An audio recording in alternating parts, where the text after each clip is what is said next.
My first cat, Gilly, had a toy mouse. It was her favorite toy, special from all the other toys. When I was in another room, I would hear Gilly start to meow a very specific and silly-sounding meow. The mouse would be in her mouth, and she'd bring it to me pretending to be a top predator. Her meows would be muffled and elongated until she dropped the mouse at my feet, and we'd both celebrate the catch with a good pet. When I was about 12, my mom started letting me be at home without the supervision of a babysitter. She worked at a grocery store, and the fancy job title they gave her meant she'd most certainly need to be there all the time.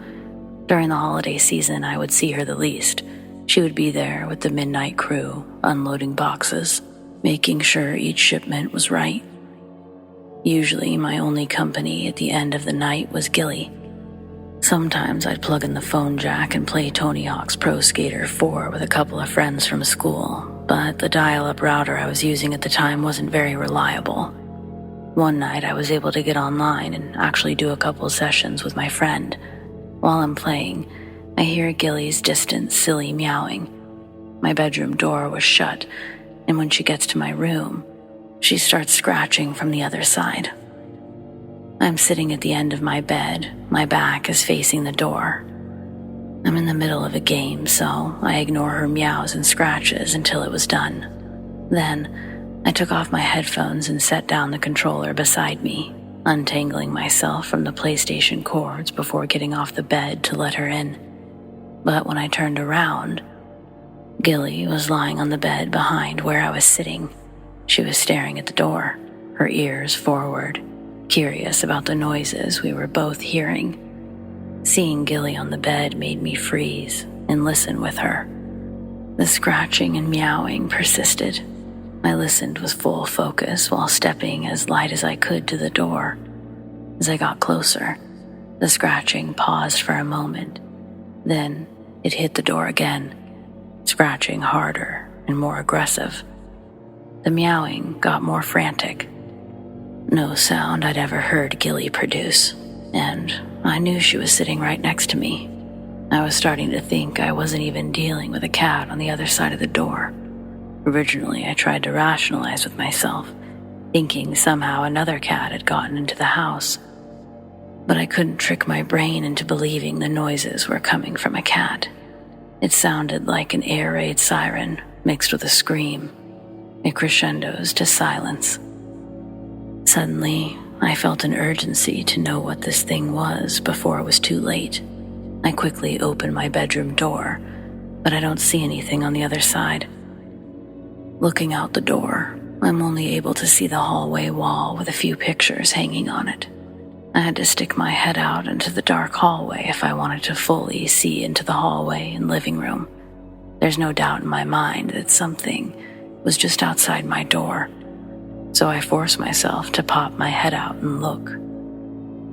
Down the narrow hallway, there's a woman standing in the dark with her forehead against the wall. Her hair is long and covers most of her face. She's wearing an oversized white t-shirt that hangs down to her knees. Other than that, it doesn't even look like she's wearing shoes. That's all I can make out, and I realize the woman I'm looking at isn't my mom. The hair stands up on my neck, and I lean my head back into my bedroom. Terrified, I attempt to slowly turn the door handle before closing the door, so the handle doesn't click when latching. But as I'm doing my best to carefully close it without a sound, I hear footsteps running toward my room. This makes me scream and slam the door so hard Gilly would hide under the bed for the rest of the night, scared. I would hide scared all night on top of the bed, under my covers. When I slammed the door, the footsteps vanished mid-step. The house was quiet the rest of the night. My heart almost stopped when my mom came home. I remember trying to explain it to her, but not really being able to describe what I heard and saw and have it all make sense. The conversation dwindled down to either I don't give my mom things to worry about or she's getting my cousin to start babysitting me again. Thankfully, that was the only time something of that nature happened. But it leaves me all the more lost It's now just a memory I'll always feel a little crazy for having, not to mention retelling.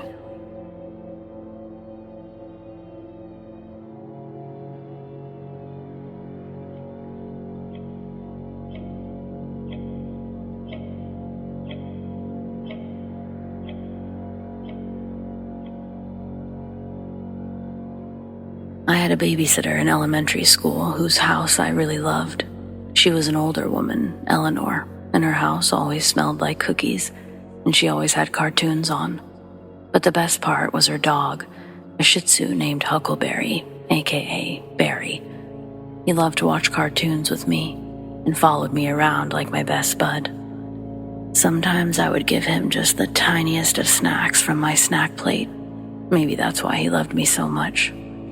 Anyway, it wasn't often that I would stay the night at Eleanor's, but depending what Mom's work schedule was like, it would happen. Normally, Eleanor would let me fall asleep in front of the TV on the couch, and she would watch from her chair. At some point, she'd turn the TV off and retreat to her room. Even at home, I'd usually wake up at some point in the night having to use the bathroom. This is because I used to have to drink a cup of milk and a cup of water before bed. Like, I had to. Call it OCD or whatever. At our house, it was a quick jump to the bathroom since it was in my room. My mom had also strategically set up a bunch of night lights, so there weren't really any dark paths. What Eleanor's house was missing were lights. She didn't know I was afraid of the dark, and honestly, until her house, I don't think I was. Waking up alone to a quiet, dark house, it felt unsettling. But I wasn't totally alone. I had Barry. He always made it seem not so bad.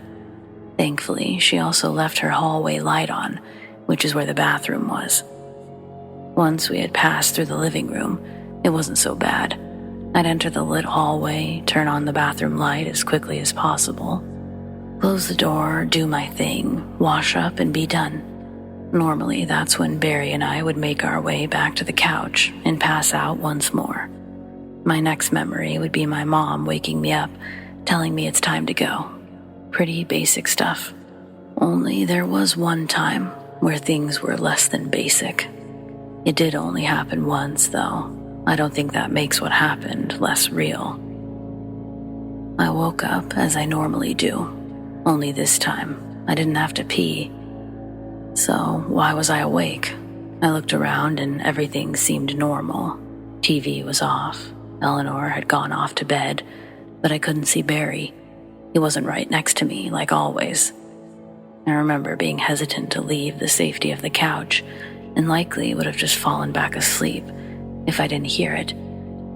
The ever so faint sound of Barry's whining or crying. It's cute and soft, even when you're directly in his presence. So I almost didn't hear it, but through the quiet of the house, I heard him, far away. I remember thinking that he must be in Eleanor's room and the door shut. I didn't like the idea of him being sad or needing out, but I knew that I shouldn't go opening her door. She could have him in there for a reason. Still, it was hard to fall asleep, so I decided I'd go to the bathroom after all.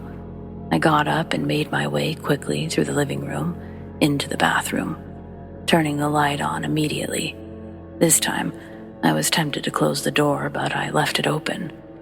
Before I could even start doing my thing, I realized Barry sounded a lot closer now. But how was that possible? Eleanor's room was on the other side of the house. Over on the side that I was, it was just the bathroom and the laundry room. The laundry room door was usually propped open with this brick thing that Eleanor had painted.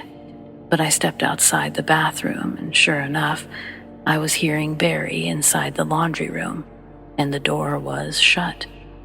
The brick, I noticed it was sitting against the wall, almost as though it had been tossed down the hallway. Barry ran out as soon as I opened the door, but he didn't leave. He just stood right next to me and continued sort of whining. I put the brick back in its place, and stepping back, I noticed it held the door open just fine, per usual. I picked Barry up, and instead of going to the bathroom at that moment, I just decided to run back to the couch, not even turning off the bathroom light. I remember jumping onto that couch so quickly that alone gave me an adrenaline rush. Something about Barry being locked in there, it didn't feel good.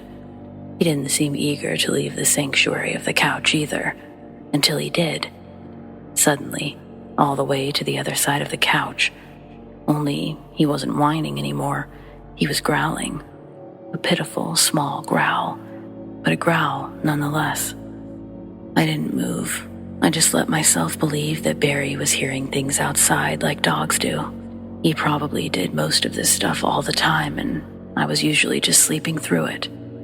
Then I jumped, almost to a full standing position, before quickly throwing myself back onto the couch. Barry right next to me, shaking. The TV had just turned on by itself. It was an old TV, the kind where you could control everything on the TV itself. But there was a VHS player attached to this one, and that had a remote that could also control the TV and the player. That remote was always sitting on Eleanor's little TV tray next to her chair. I looked over. There it was, untouched. Except something had to have been touched, the TV or the remote. I sat on the couch with Barry, both of us shaking now. It felt like I wasn't able to catch my breath for a moment. I was so scared. It was like I was forgetting basic functions. I don't know how long I contemplated turning the TV off myself, but before I could act on impulse, the TV turned itself off.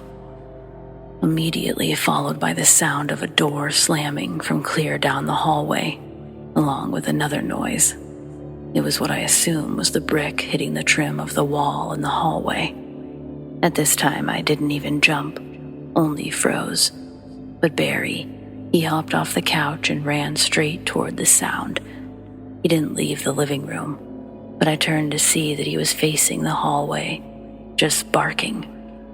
I thought for sure Eleanor was going to wake up and even considered waking her up, only everything stopped just moments after it had started. Barry did his growling and his barking for a few more moments, but eventually seemed satisfied. He came back to the couch, hopping up, looking at me, curious maybe as to why I was still up. I had to use the bathroom, of course. The house was seemingly back to normal, but there was no way I was going to make that trip again. Not with whatever was going on down there. I took one more look down toward the hallway, sure that I was going to see some horrific creature or human intruder. I didn't see that, but I could tell from where I was that something had turned off the bathroom light. And that's when I knew for sure I wasn't going back there. I laid down with my protector and toughed it out until eventually I fell asleep. I'd be woken up in a much more normal way this time, my mom telling me it was time to go. I still really had to use the bathroom, but I remember holding it all the way until I got home, which luckily was less than 5 minutes away. I'd never been so happy to see my own bathroom, my own room. After that, I expected things to happen every time I went to Eleanor's house overnight. But like I said, that was the only experience I ever had. I will say, I didn't particularly like that laundry room. It didn't have any windows in it. It always felt dim and stuffy, like it was meant to be a closet more than a laundry room. Everywhere else was bright and felt inviting, but not there. And I didn't like the door being open either, so maybe whatever was doing all of that, if it was a spirit, maybe they just agreed with me.